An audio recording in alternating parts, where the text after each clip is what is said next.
या कोई specific position जिसमें पेन ठीक हो रहा है, ऐसे पूछते हैं just to gather more details. और फिर वो एक डिफरेंशियल डायग्नोसिस पे पहुंचते हैं। यस, तो ये भी इंफॉर्मेशन का एक्सचेंज ही चल रहा है कि भाई अगर तेरे को एब्डोमिनल पेन है, it could be gall bladder stone, it could be peptic ulcer, it could be kidney stone.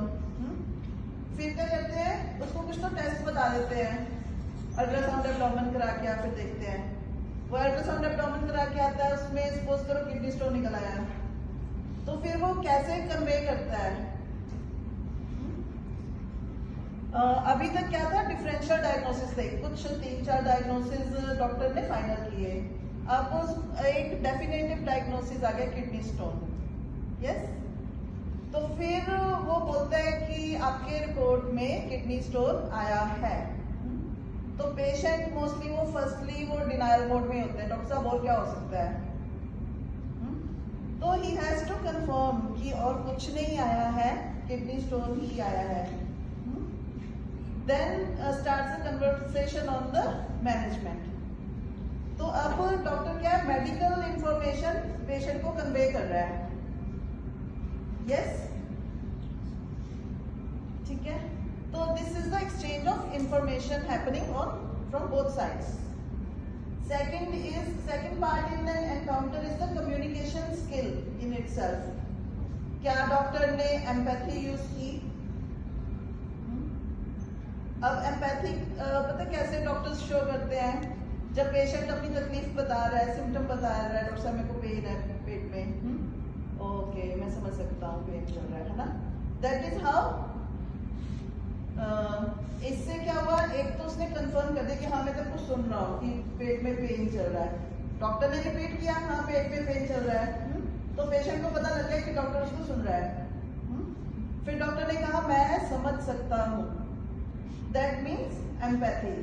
चाहे उसको ना भी समझ लग रहा हो कि कितना पेन है, अभी pain is personal to that patient, है ना। पेशेंट को ही पता कितना पेन है, डॉक्टर इज जस्ट सेइंग कि हाँ मैं समझ रहा हूँ, but it just demonstrates empathy. ठीक है, तो this is the second component. Third component is the language used.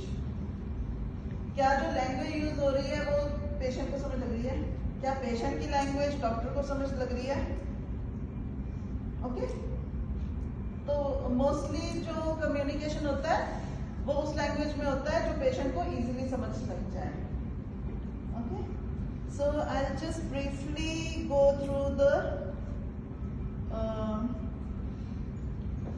कैलांजो consensus statement. ठीक है, इसमें पहला पॉइंट है build a doctor patient relationship. तो how the doctor is communicating with the patient, that builds that relationship. Second is opening of the discussion. इसमें the patient is allowed to express his concerns, his symptoms, या जो भी queries हैं जिन queries के साथ वो आया है। तो जितना हम पेशेंट को बोलने का यहाँ पे इजाजत देते हैं उतना बेटर कम्युनिकेशन होता है। Then gather relationship. Physician should ask open-ended or closed-ended questions as appropriate. Open-ended questions है, for example, what brings you here today? या आज तुम डॉक्टर के पास कैसे आए? तो इट्स एन ओपन-एंडेड क्वेश्चन, इसमें पेशेंट क्या पूरी स्टोरी सुना सकता है। ओके, क्लोज्ड-एंडेड क्वेश्चन है, क्या तुम्हें पेन हो रही है? तो पेशेंट क्या यस या नो में आंसर करता है। This is a closed ended question. तो whenever we are counselling the patient, both are needed and a good doctor, a good counsellor will know which question to use when. Okay? और patient के जो responses हैं उसको एक बार खुद अपने दिमाग में और फाइल में ऑर्गेनाइज तरीके से नोट डाउन करना है। अच्छा, इसको ये है, ये है, ये है, बिकॉज पेशेंट क्या है वो पूरे सिम्टम्स बताता है अपने। ठीक है, तो हमने क्या है, we have to formulate a diagnosis and then we have to come up with a treatment plan. तो एक्टिव लिसनिंग मतलब डॉक्टर सुन रहा है पेशेंट को। कैसे होता है, when doctor is responding in some way. अगर पेशेंट बोलता है सर मेरे को पेन एब्डोमेन है, ओके आपको पेन एब्डोमेन है, ठीक है, इससे पता लगता है कि डॉक्टर सुन रहा है। फिर इनकरेजिंग रिमार्क्स, हाँ हाँ और बताओ। Making proper eye contact, suppose patient आपसे बात कर रहा है, आप नर्स की तरफ देख रहे हो, what is it going to convey? That the doctor is not listening, he is worried about something else going on in the room. ठीक है? Nodding, yes, okay, like that.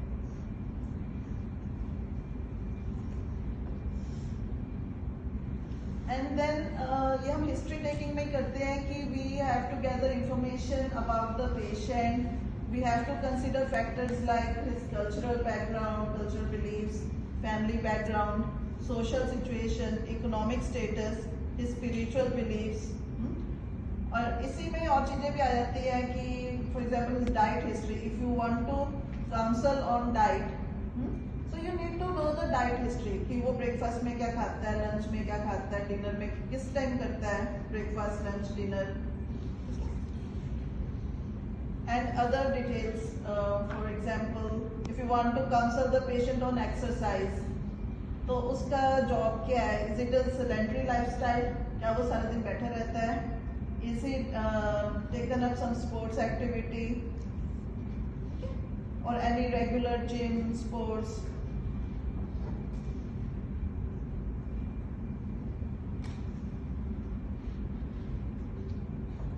So this we have covered. Okay, so when we are trying to have a consensus on treatment plan, so it starts with conveying the diagnosis. For example, अगर diabetes है, it will show up on the blood test report, blood sugar बढ़ी होगी,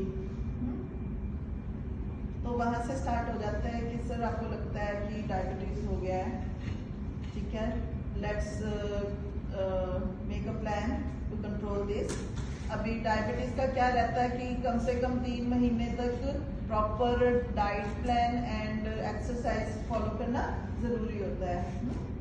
and then whether the treatment medicine is needed or not, it depends on the blood sugar levels when or the type of diabetes, type 1 है कि 2 है।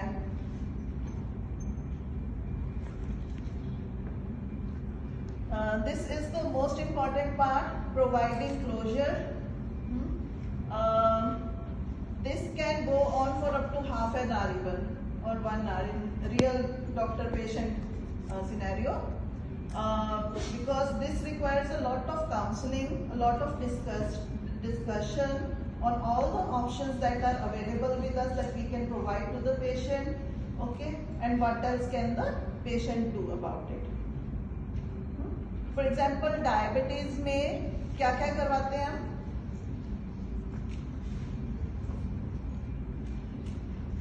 There are two main treatment modalities, non-pharmacological and pharmacological.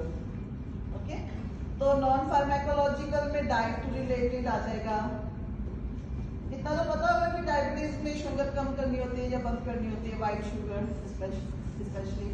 And there are certain foods that contain more of carbohydrates. तो उस चीज पे counselling होती है। फिर एक्सरसाइज जरूरी होती है to increase the insulin sensitivity of the cells, ठीक है, ताकि जो सेल्स हैं they become sensitive to the insulin that is going around in the body. तो रेगुलर एक्सरसाइज उसके लिए, तो उसके लिए भी काउंसलिंग करनी जरूरी होती है, बिकॉज अगर वो उसका सेडेंटरी लाइफस्टाइल है, वो ओबीज है, he has a busy schedule, आप कहाँ से उसको बोलोगे कि टाइम निकाले, ठीक है, तो वो पूरा उसमें टाइम जाता है। उसका पहले पूछो उसका स्केड्यूल क्या है, उसको फिर बताओ कि ये वाला उसका लाइफस्टाइल उसको कैसे हार्म कर रहा है, ये वाला लाइफस्टाइल उसको कैसे बेनिफिट कर रहा है। देन फार्माकोलॉजिकल ट्रीटमेंट में टाइप 1 डायबिटीज में हम इंसुलिन देते हैं और टाइप 2 डायबिटीज में हम ओरल डायबिटिक ड्रग्स देते हैं। तो then the counselling goes on that. Suppose करो उसको मेटफॉर्मिन शुरू करना है, ओरल मेडिसिन स्टार्ट करनी है, तो पेशेंट आपको पूछेगा कि ये दवाई की डोज क्या है, दिन में कितनी बार लेना है, मैं 3 बार नहीं खाने वाला दवाई, ठीक है। तो then you have to look for answers कि अगर ठीक है वंस अ डे स्केड्यूलिंग हो सकती है, then give that option sustained release medicine की तरह। And then he will come up with concerns कि मैंने कभी दवाई नहीं खाई, ये सेफ भी है, कोई साइड इफेक्ट तो नहीं है इसका। Then the doctor goes on to explain the side effects, और ये भी बताना पड़ता है कि कितने कॉमन है, कब जाके होते हैं, ठीक है। For example lactic acidosis will not happen in every person who is taking metformin, तो वो बताना पड़ेगा। मायोपैथी कितना कॉमन है, like that. So it is a part of the counselling, ठीक है। और एफिकेसी, मेटफॉर्मिन से उसकी शुगर कम भी हो जाएगी, कितना टाइम ट्राई करना चाहिए उसको, 2-3 हफ्ते तो खा के देखे कि ब्लड शुगर उससे कम हो रही है कि नहीं हो रही। So that comes in efficacy, yes, ठीक है। So this is the end of this session on strong communication skills.